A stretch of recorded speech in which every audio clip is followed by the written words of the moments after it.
Welcome back to Hardware Unboxed for part 2 of our December Q&A series. As we talked about in part 1, we did cancel Balin's Christmas, meaning that these episodes can go out in December. So hopefully this episode, we've done that and it's come out and you can enjoy it during that little break between Christmas and New Year's.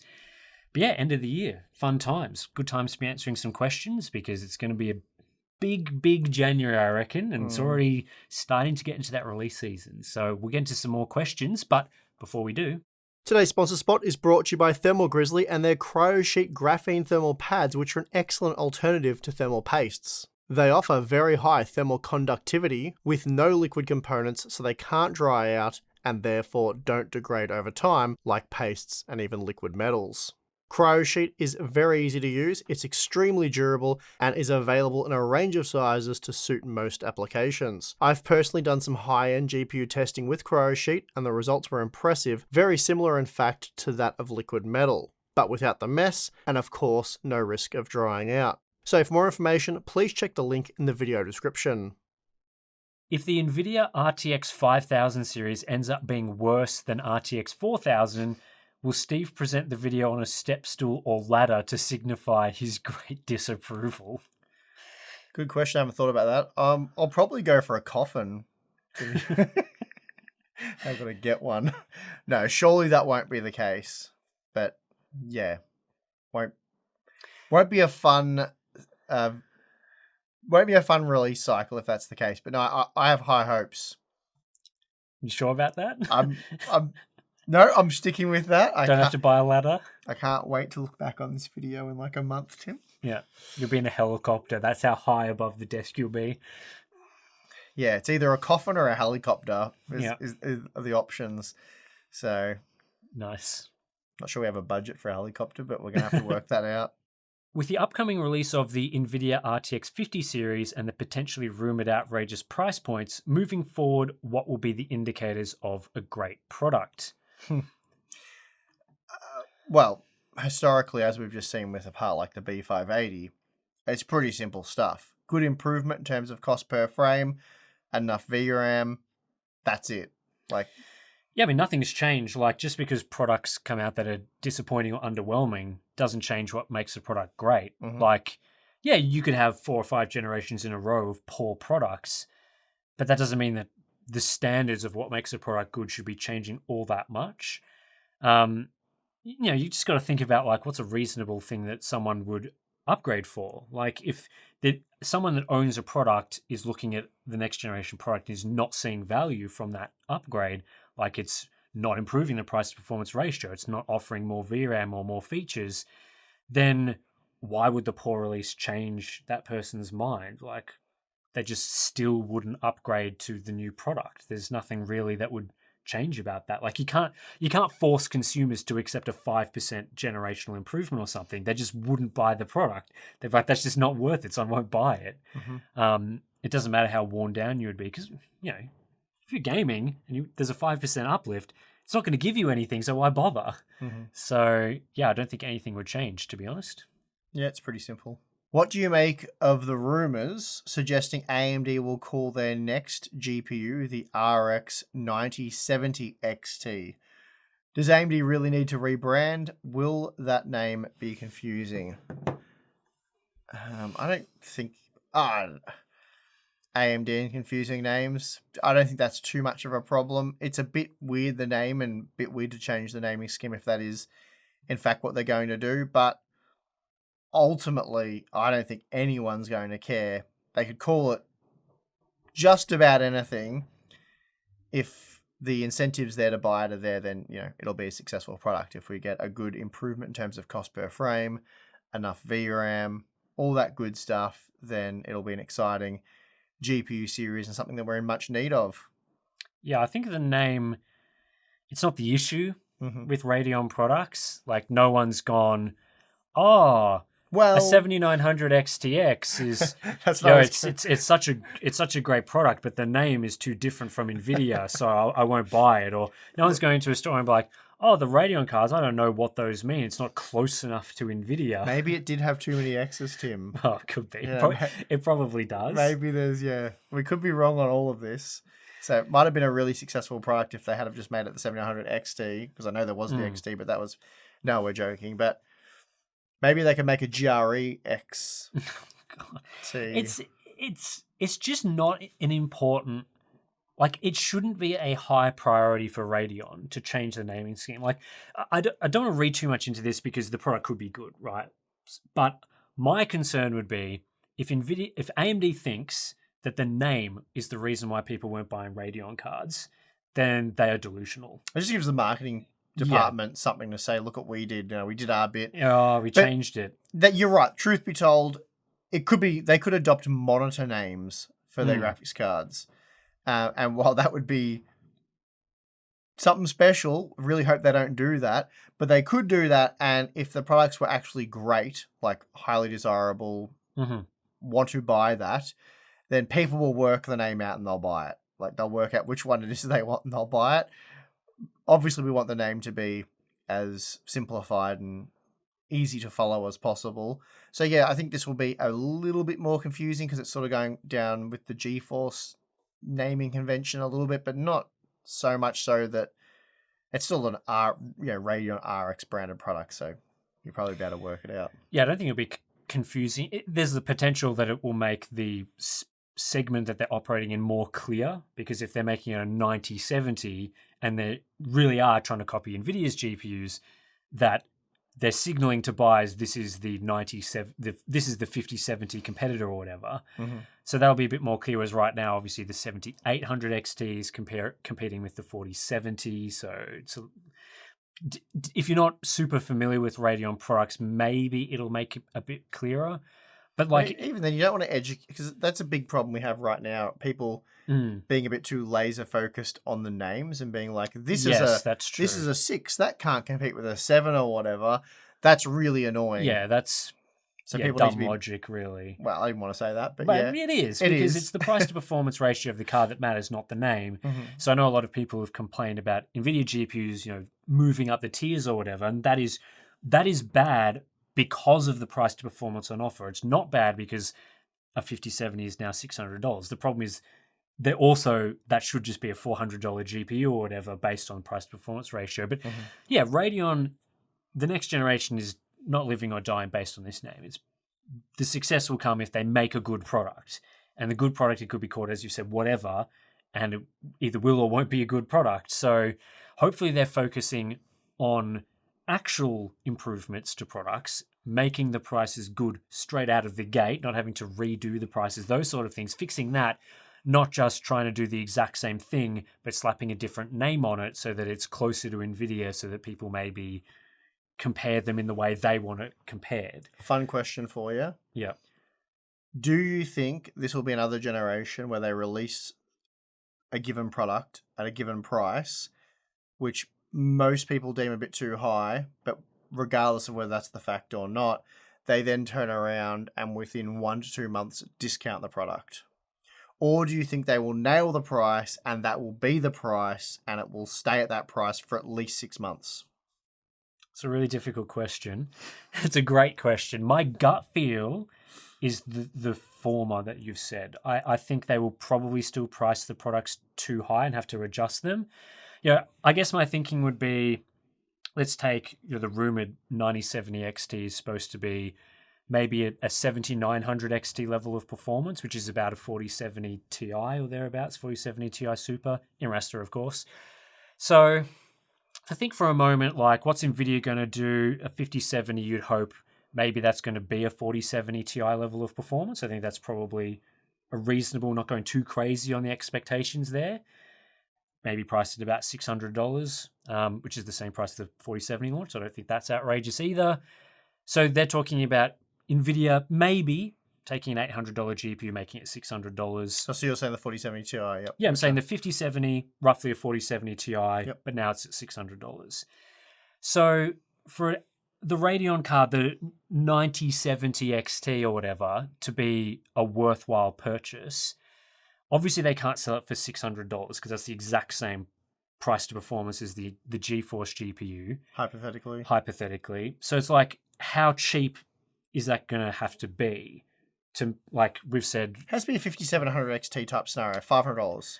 Yeah, I mean, that's $50 off just historic. It hasn't worked. Yeah, it hasn't. I'd say that's true. It hasn't worked. But is that, does it need to be $500 if it was identical to the 5070 in performance, or does it need to be, is $500 acceptable if it's a little worse in areas like ray tracing and upscaling? I think if it parity, we're talking.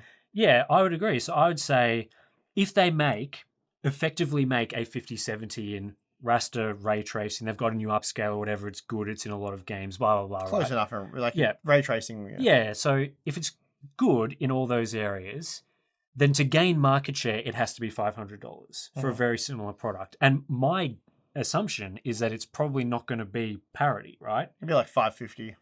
No, my assumption is the GPU will not be parity. Right, yep. In which case, $500 may even be too much, and maybe the GPU would have to be $450. And it's like, so is AMD? This is where I'm going to with this question, how it relates to what you asked me earlier. Is it realistic for AMD to sell you effectively a 7900 XT for $450? Like, are they going to do that? I mean, I'd say probably not. So they wanted to charge 900. Yeah. What's that thing got down to? It's like under 600? Yeah, under 700? Yeah, like 680 or something, I think. So if they're selling that now for 680, they can't make it 600. It's just not going to work. Like, I'm assuming NVIDIA's giving us something here. Maybe they won't. But yeah, like the price that we're talking about, we're talking about a price here where it's turning heads. People are going, I want the Radeon It's like card. a B580. Like a B580, like a 5700 XT, like an RX 580, those sort of products. Turning heads, people want to buy it. And we're saying it needs to be $100 cheaper if they made it the same. And I'm assuming here that they may not get to the same level, which is maybe a bit harsh, I don't know. But somewhere around $450 to $500. And I honestly do not see them doing that. I think it will be another situation where, this is my guess, so I've got no idea really, where they will price it a little bit below whatever NVIDIA's making, but not by that much. I mean, if they're calling it a RX 9070 XT, I guess the expectation is it's competing with a 5070. They're thinking about that $600 price range. It may be a little bit cheaper. Like that's what I'd be getting from that rumor, but who knows? Can't wait for the reviews. Be interesting. All right, what price to performance increases from RTX 5000 versus 4000 would you say would be good, acceptable, and then disappointing? Wow, that's so different categories, I guess. That's a lot to go over. Well, hopefully you've made some notes. I have. Good. So I've made some notes about historical price to performance increases, or at least cost per frame, based on your day one review. So I've gone back, looked way back. So good. I was going to say most recently. Most recently, it's not looking good. So in the $400-ish price tier, and you have to consider here that we're talking NVIDIA GPUs, and NVIDIA doesn't always release a card at exactly $400. So I've tried to compare these as best as possible. So the GTX 1070 versus the GTX 970 was about 25% lower cost per frame when it came out. It was 57% faster, but it cost you about 19% more. So that equals 25% lower cost per frame. The RTX 2060 versus GTX 1070 was 19% lower cost per frame. It was a little faster, but a little cheaper. The 3060 Ti versus 2060, this is a really good generation.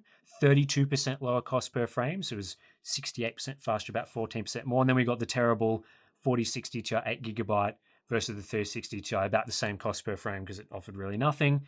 I also went back and looked at the $500 price tier, so a little higher. The GTX 1080 versus 980, you're looking about 32% lower cost per frame. The 2070 versus the 1080 is 22% lower cost per frame at the MSRP, but the 1080 got a price cut midway through the release cycle.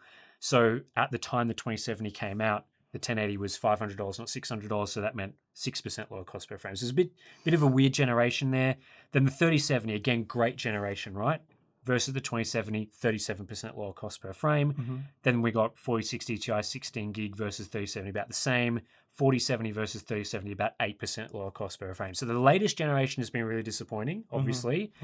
But generally, with NVIDIA GPUs in these price tiers, we've gotten 19%, 25%, 22%, 37% on the high end, lower cost per frame. So that is the historical data. So what then makes things good, acceptable, disappointing? I think those lower numbers, single digits, that's not acceptable. When you come off a really disappointing generation, it means you want the next generation. It's very important for the next generation to offer a. So you want it to be even more, is what you're suggesting.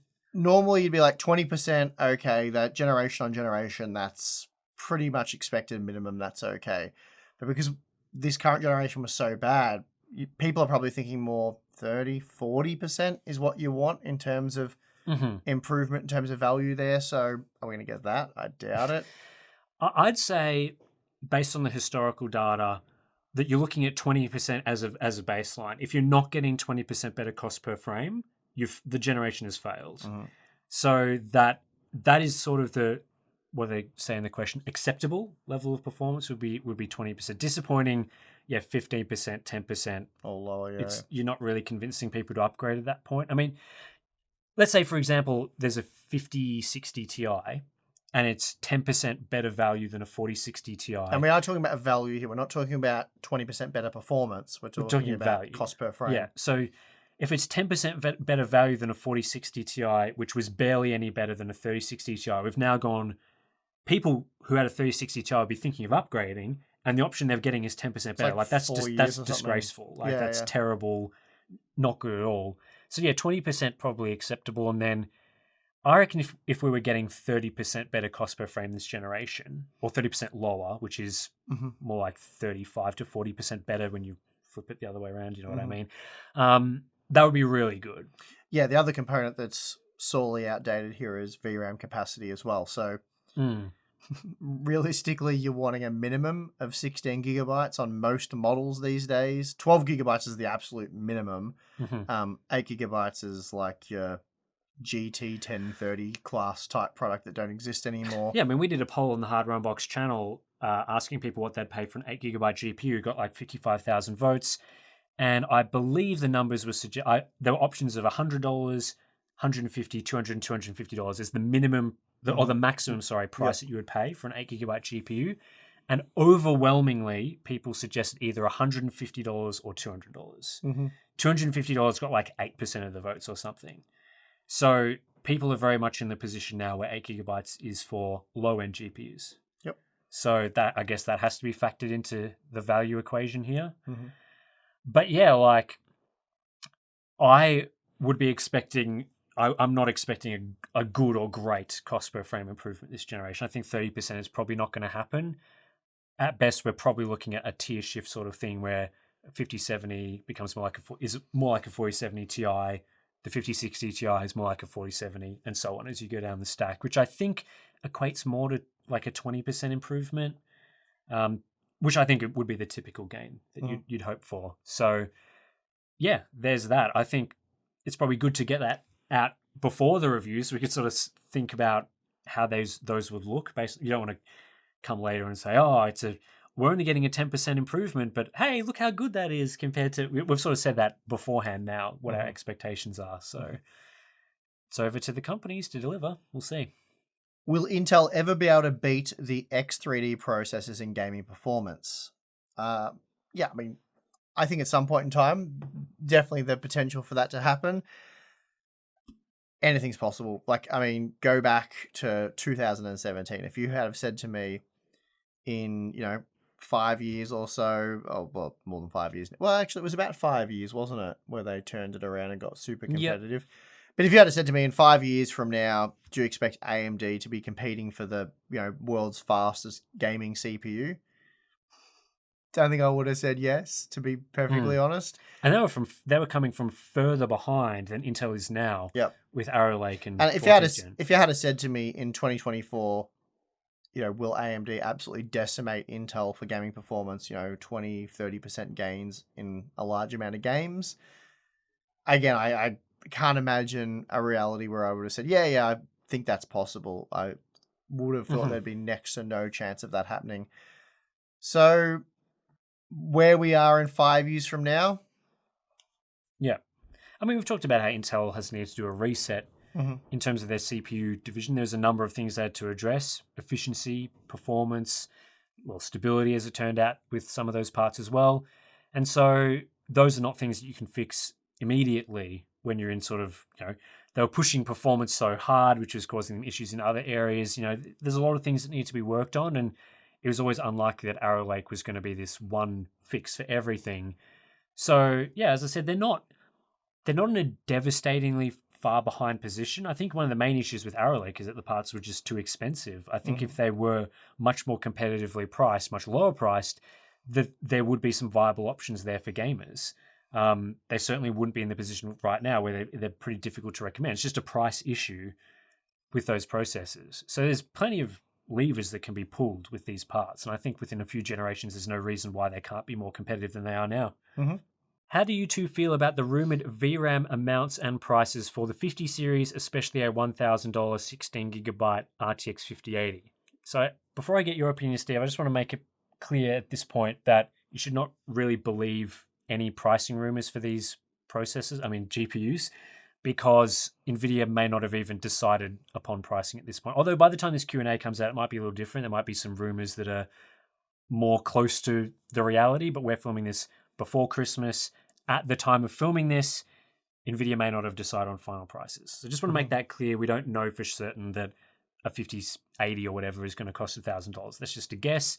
You'll find out much closer to launch with those sorts of things. So with that in mind, what are your thoughts on this rumored lineup? I don't really have too many thoughts. I can talk about the one specific example you gave, but I don't follow the rumors too closely. Obviously, pricing's just sort of nonsense at this point in time. And then, we've seen various different rumors for VRAM capacities and things like that. So don't want to get into that too much. But let's say $1,000, 5080, 16 gigabytes of VRAM. Ultimately depends on what the performance is like. So I can't really comment too much on the $1,000 price point for a 5080. 16 gigabytes of VRAM, definitely the bare minimum. At least in my opinion, I don't know if you want to be spending $1,000 on a current generation high-end GPU that has a bare minimum amount of VRAM.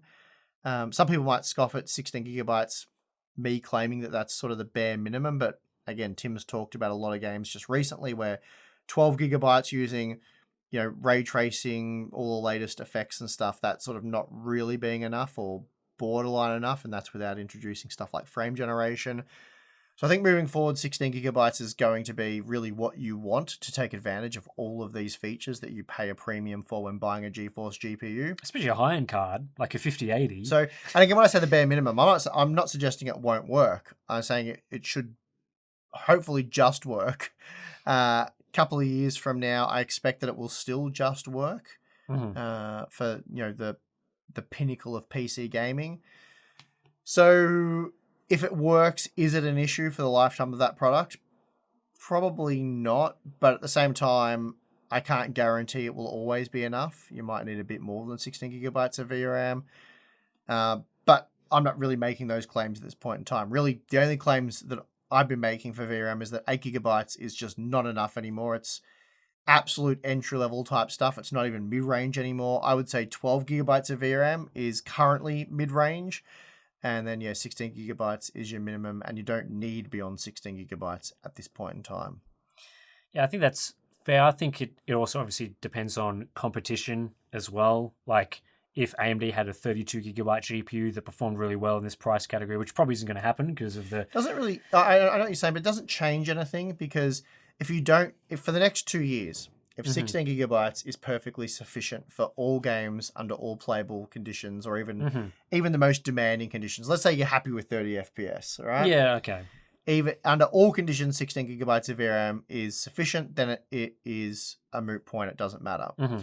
But the reason why I raised it with the RTX 3070 versus, say, the RX 6800 was because we already had a couple of examples where 8 gigabytes didn't look to be enough. And I thought for the lifetime of those products that would start to throw up some red flags, which it absolutely did. And then we found there were a lot of games, like Halo Infinite, for example, where both GPUs could provide playable performance using ultra quality presets. But with the 8 gigabyte card, textures just went completely AWOL. It was like muddy textures, things looked terrible. Whereas the RX 6800 didn't have that problem. It provided you a superior visual presentation, which was not what was expected originally when those two GPUs were released. The RTX 3070 was meant to have the ray tracing, DLSS, all that fancy stuff that was meant to give you a more premium, better experience. And for a lot of games, it doesn't do that. And today, the RX 6800 is a significantly better product than an RTX 3070, which is pretty wild because both of those products are perfectly usable, really. You just have to make sure... With the 3070, it takes a lot more work in the modern latest and greatest games to make sure that you're fitting everything within that 8GB VRAM buffer.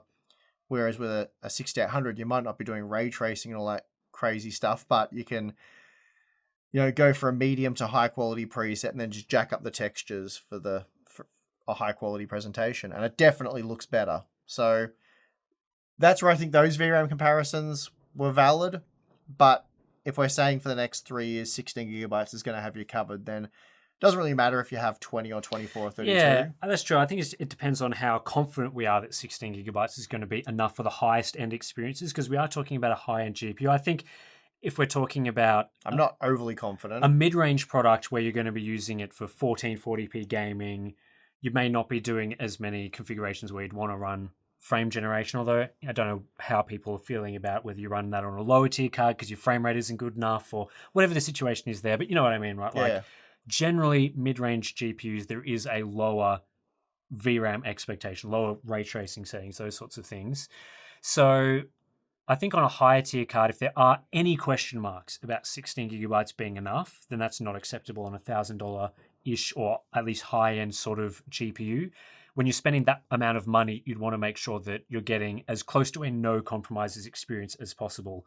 So when I'm sort of bringing up like a 32GB AMD GPU, which again is probably pointless to bring up because they're not going to be competing in this price tier by all accounts, if there was that theoretical product, it would make this 16GB GPU look pretty under-specced. It'd be something to be concerned about. Something to be concerned about. But yeah, like I would think that for most products, you're probably going to get away with 16. It's really going to be the issue with where we're starting to see the 12GB cards, like what price points are 12GB coming in. If we're seeing a 5070 with 12GB, which I think is the rumor, and that is still a $500 or $600 GPU, I think there will be question marks over whether that card has enough VRAM, especially because the way I think of it is like a 4070 Ti, which I'm expecting to be around the performance of a 5070, the Ti Super, you're starting to think about genuinely using high-quality ray tracing effects. A 4070 Ti Super can run, in some configurations, path tracing, for example. It's probably the minimum for that level of ray tracing effect, but certainly in a lot of games, high-quality ray tracing effects. You're probably more likely to be playing a higher resolution. You might be wanting to use frame generation and those technologies. And if that's coming down to like a 5070 level, then a lot of those features require VRAM. So, well, I think that product, a 5070 with 12GB of VRAM at the price you suggest, I think that would really be a repeat of the 3070. I think that would play out in a very similar way.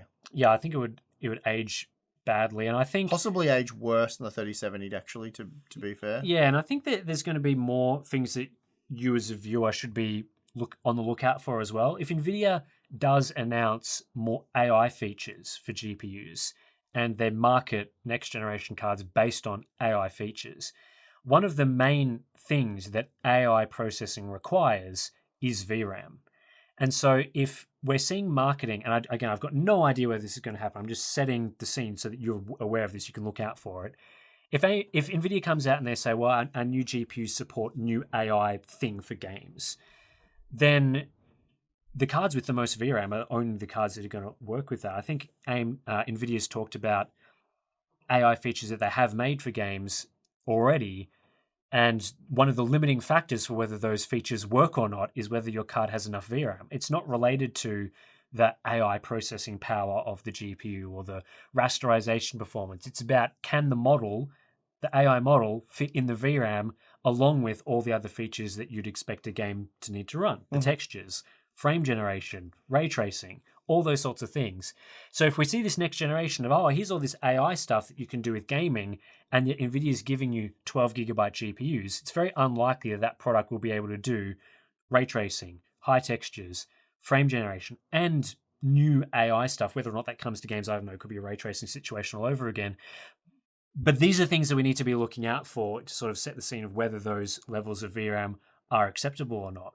If we see any features being advertised that obviously require more VRAM, then it's only going to get worse. So, yeah, we'll see how that goes. But yeah, I think everything that we've been saying so far about, and we've been pretty consistent on this for a while now, is true.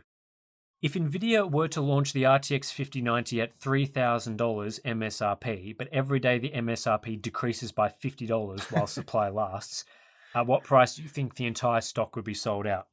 $3,000. Yeah, $3,000. It is selling out immediately. Yeah, I mean, don't know what to tell you guys. We've been heading down this path for a long time. Years and years ago, people used to blame reviewers, influencers for these price hikes and the way things were heading, which was never the case. We're not forcing people to buy them. In fact, most reviewers have been calling high-end, expensive products dumb, silly, don't buy them, they're a waste of money. So it just goes to show how much reach and influence we actually have because, I'm pretty certain we said the 2080 Ti was disgustingly expensive and then that went up in price and we said absolutely do not buy it at these inflated prices. People bought them. 3090 Ti we called absolutely dumb, stupid, don't buy. I mean, I think the title said dumb product or something. It's probably one of the dumbest high-end GPUs we've seen. It was like a few percent faster for $500 more. Yeah, we advocated strongly for not buying that product, and many other reviewers did as well. Sold like hotcakes. 4090 Ti. Yeah, and I think the issue with like a 5090. Oh, sorry, 4090. Sorry. Yeah. I was thinking back a year ago, they were above MSRP and hard to buy. Yeah. What are they now? Like over $2,000. I mean, stocks obviously. That's why they didn't make a 4090 Ti. They didn't need to. But with the 5090. There's going to be more than just gaming use cases for these cards now. Like NVIDIA is such in this, whether or not AI models on a 5090 is useful or not, I believe they're useful on a 4090. We were heading this way anyway. That's accelerated it. Yeah, I think in the position that NVIDIA is in now with all the hype around AI and all that sort of thing, NVIDIA is the AI company. Everyday people are going to be buying 5090s for non-gaming workloads, especially if it has 32 gigabytes of memory. This card will be highly sought after, not just for gamers, for all sorts of people, more so than the 4090 was. So they could easily sell the card to professionals for an absurd amount of money, like $5,000, whatever. If the card is fast and performs well for AI stuff, it will fly off shelves. So they're not going to price it at $5,000 because they will cop backlash. They probably don't want to cop that sort of backlash. They'll want to make it seem reasonable compared to the 4090 and let the market decide what the actual price of the card is. But yeah, like the market for high-end buyers is there. And these days doesn't just include high-end gamers. Those, we've talked about there's a certain number of people that just will pay whatever for the best of the best. We now have to factor in people that are buying these for workstations, people buying them to train AI models on, even though it's still marketed as a gaming card. And that's going to be less true for cards with less VRAM and lower performance tiers, but certainly for that 5090, I think they could get away with charging a huge premium for it. Well, it's not going to be under $2,000, is it? I doubt it. So we'll see. You'll probably find out pretty soon. And that does it for the Q&A series for not just December, but for 2024. Crazy. Which feels like this year is flown by, despite the lack of releases. I think it feels like it's flown by. And I imagine next year's going to fly by even faster. So thanks for being a supporter of Hardware Unboxed throughout 2024 and watching these videos to the end and enjoying a lot of our other content. We really appreciate all the support throughout the year. And this big shout out, even bigger shout out to the people who are supporting us financially via Patreon and places like that. So a lot of the questions that we get for these Q&A episodes comes from our Patreon members through the Discord chat that we've got, kind of an exclusive perk if you sign up to Patreon. So appreciate everyone that's chatted to us in Discord over the years, over this year. It's been a really great place to, talk about tech and news items and all that sort of thing. So all you guys that are in our Discord and our Patreon members, huge shout out to you. If you want to become a member, like I said, you get the Discord community. We do live streams monthly. We've got BTS content. We've just added as well an ad-free version of our podcast feed. We'll be putting this Q&A in an audio version into that as well. Okay. So that's been a thing that a lot of our Patreon members have requested. They want like an audio cut of the Q&A because it's a nice format for that. So that'll be a bonus sort of thing for your Patreon members. So plenty of good stuff for supporters of Hardware Unboxed. But anyway, anything else to say as we wrap up the year, basically? I think you've done a good job of covering it all. That's a pretty long outro, Tim. I'm going to just timestamp this now. Yeah, just put a couple of timestamps in. We'll cancel Balin's Boxing Day so you can add the timestamps. You've made more work for him. And if you don't see this video in December, it's probably because we ended up firing Balin. So that was his Christmas present. And he's just laughing in the background. He's like, he knows he holds all the power. Yeah. Anyway, yeah. I mean, thanks for watching. I'm your host, Steve. I'm your host, Tim. See you next time.